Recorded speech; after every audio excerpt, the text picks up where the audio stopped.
Bojo Kanoya, a pegish imnoya yeg pane.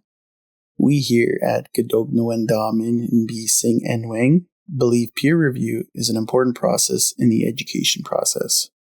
However, due to lack of speaker accessibility, scheduling, and these lessons being produced by second language learners, we tend to make mistakes in how Nishnaabemwin is represented. We encourage you to think with a critical mind when watching our videos and question the validity of something said in the video that catches your attention. We are language learners and naturally don't know what we don't know.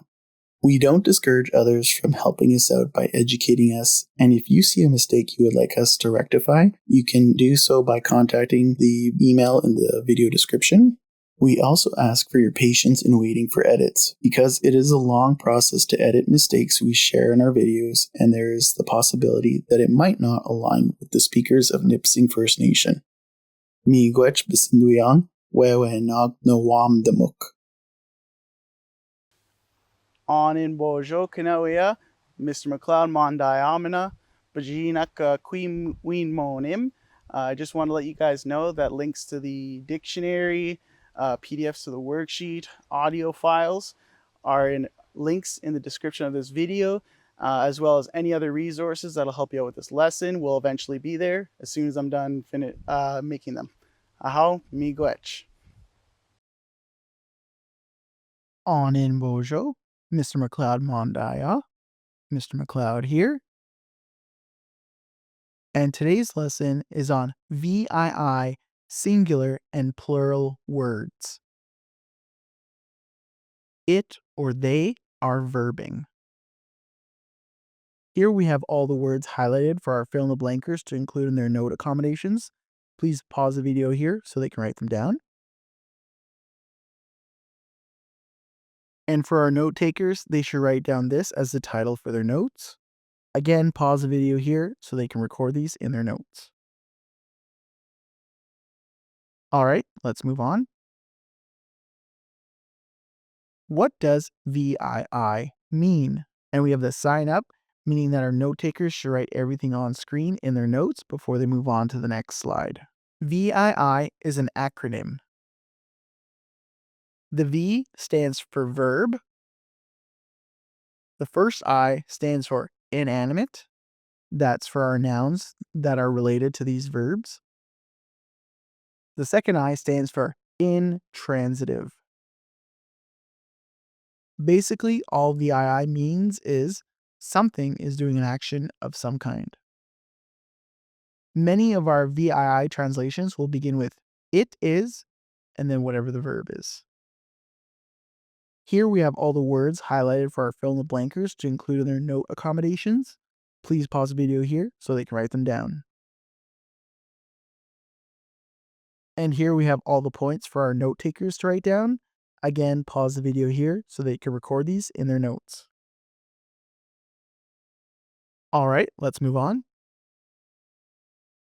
Whoa now. What does inanimate and intransitive mean? Inanimate is one of our noun genders we learned about before. For now, we are just using it as a category for a class of nouns and not attaching any further meaning to the term inanimate. Intransitive means someone or thing is doing an action that doesn't involve additional nouns. Phrases that are simply a noun does an action. The ball is rolling. So from here we can see that our noun is the ball and the action is rolling. Intransitive sentence will just have a noun and an action. Here we have all the words highlighted for the fill in the blankers to include in their note accommodations. Please pause the video here so they can write them down. And here we have all the points for our note takers to write down.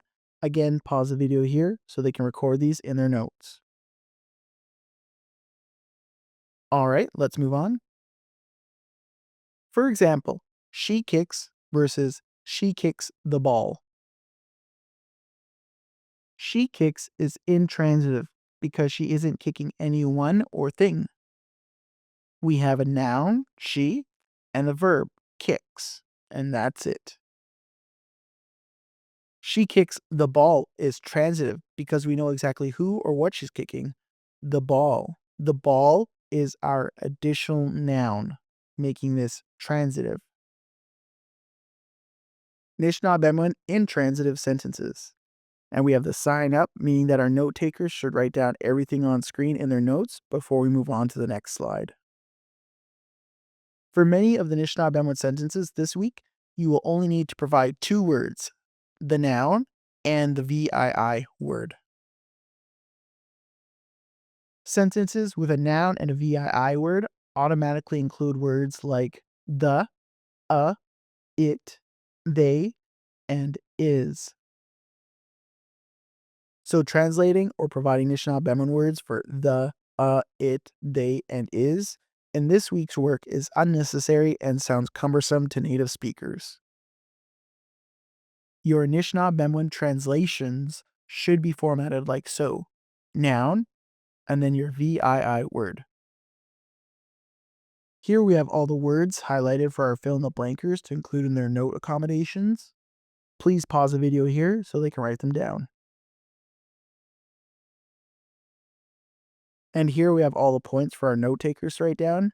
Again, pause the video here so they can record these in their notes. All right, let's move on. Identify our VII words. Based on your knowledge, decipher which words are the nouns and which are VII words.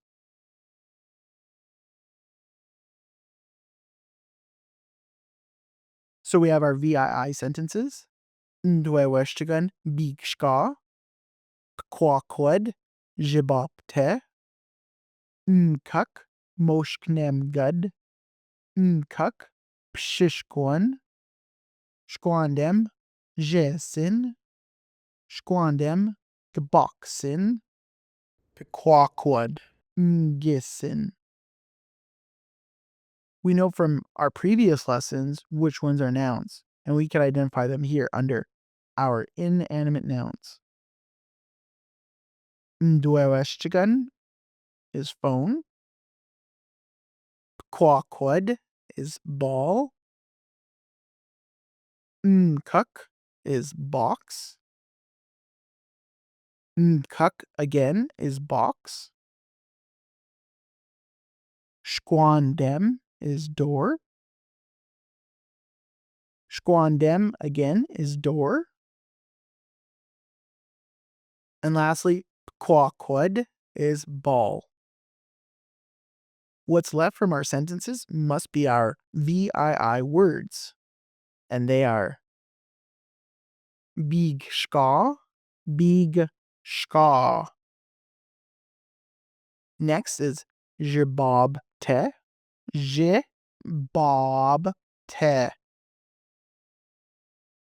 Next one is moshknemgud, moshknemgud. The next one is pshishkwan, pshishkwan. Next word is jesin, jesin. Next one is gboksin, gboksin. And the last one is ngisin, ngisin. On to Edming, wasnikidwinan. What do these words mean? So we have our sentences again. And these pictures represent what the sentences mean in English. So our first translation, Ndweweshtigan bigshka. We know the first word means phone.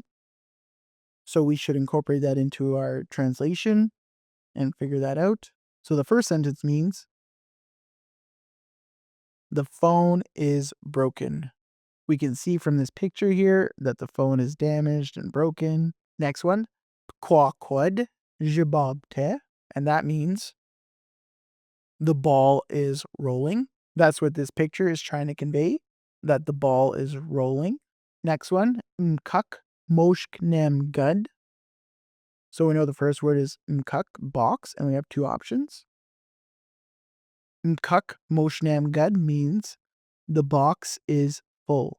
We can see here in the picture that the box is full of stuff, and so that it's full. Process of elimination, we can translate mkuk bashishkwan as the box is empty. So in this picture, we can see at an angle that the box has nothing in it, hence why we use it for the box is empty. Next, we have shkwandem jesin, and we have two options. Shkwandem jesin means the door is open. And we can see from our two options here that the door that is open is circled, meaning that that's our translation. So the door is open. Shkwandem jesin. Process of elimination. Shkwandem geboxen means the door is closed. And so we can see the other option was circled in this picture with the closed door being circled. So that's our translation. The door is closed. And again, process of elimination. Kwakwad gisin means the ball is falling. And so we can see here that the arrows are pointing downward, and we have what looks like an attempt at an animation of the ball going downward to the ground. Hence why we use this for the ball is falling. Singular versus plural. So far, our sentences have been dealing with singular objects doing an action of some kind.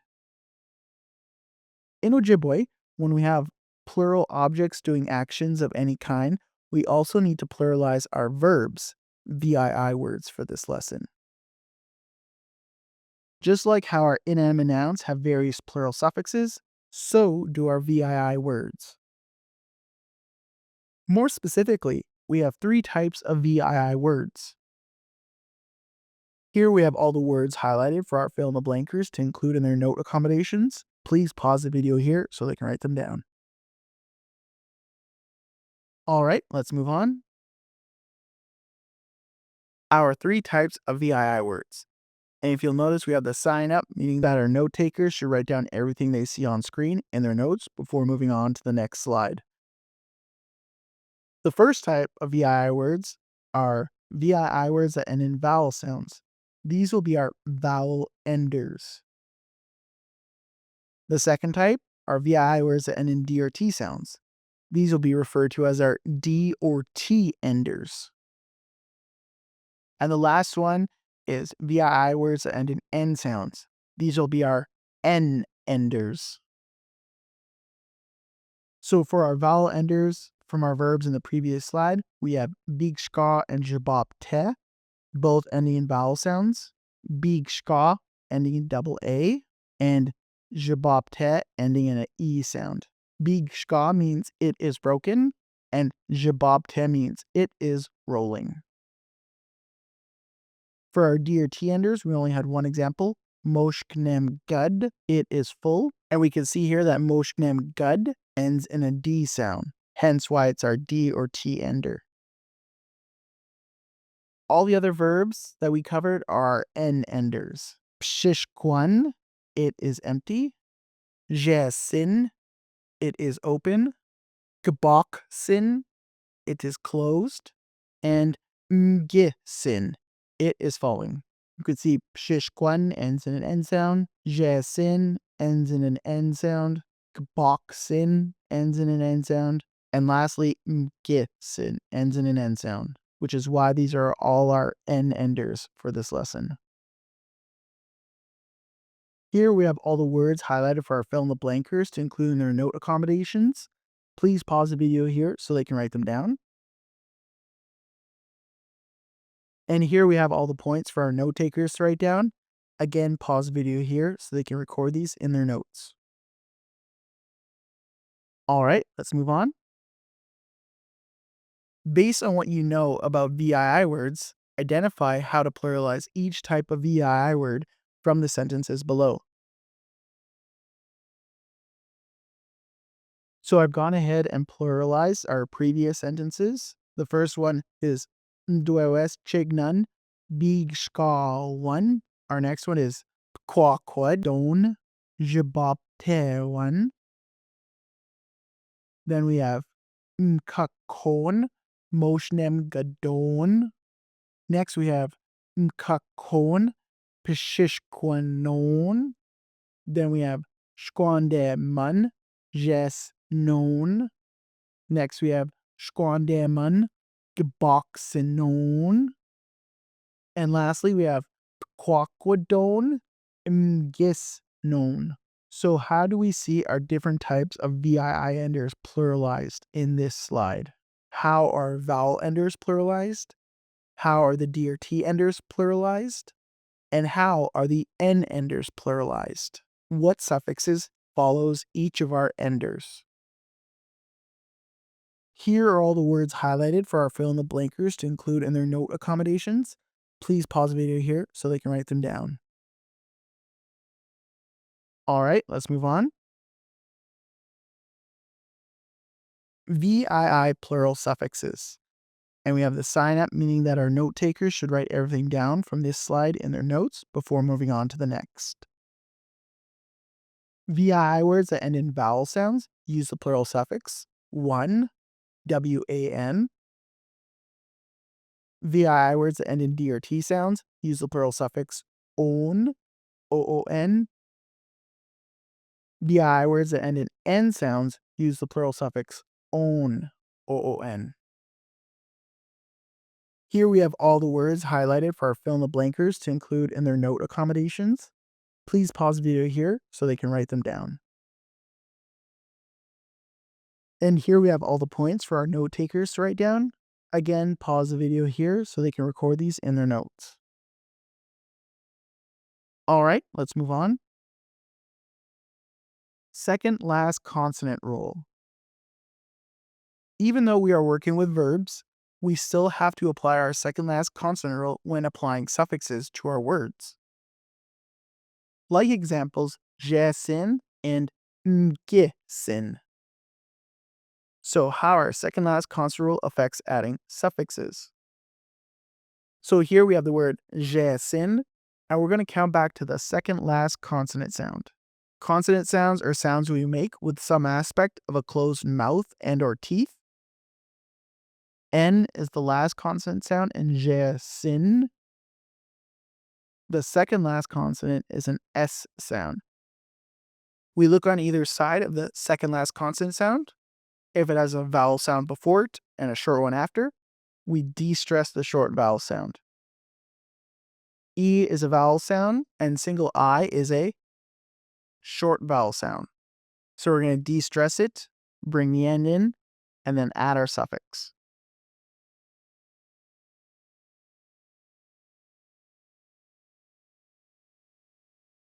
That's where we go from jesin, it is open, to jes known, they are open.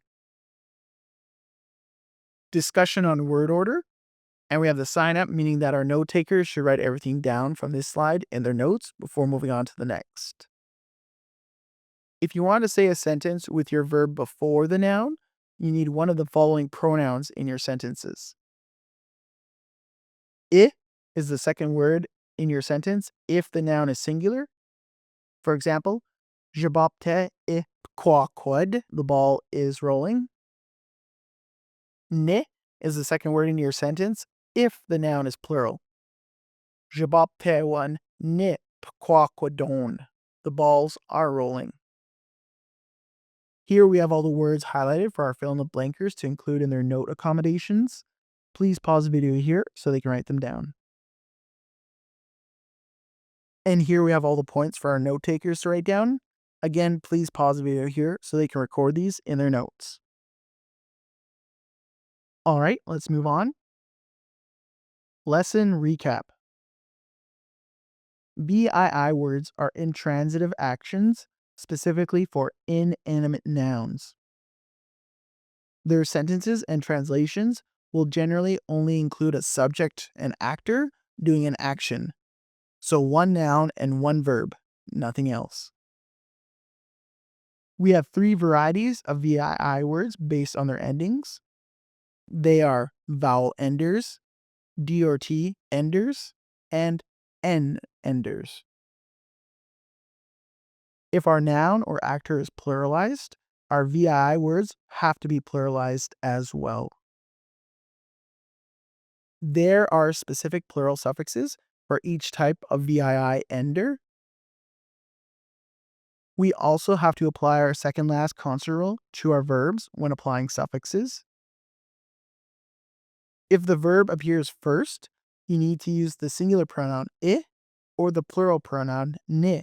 Following it, then the noun. Miage.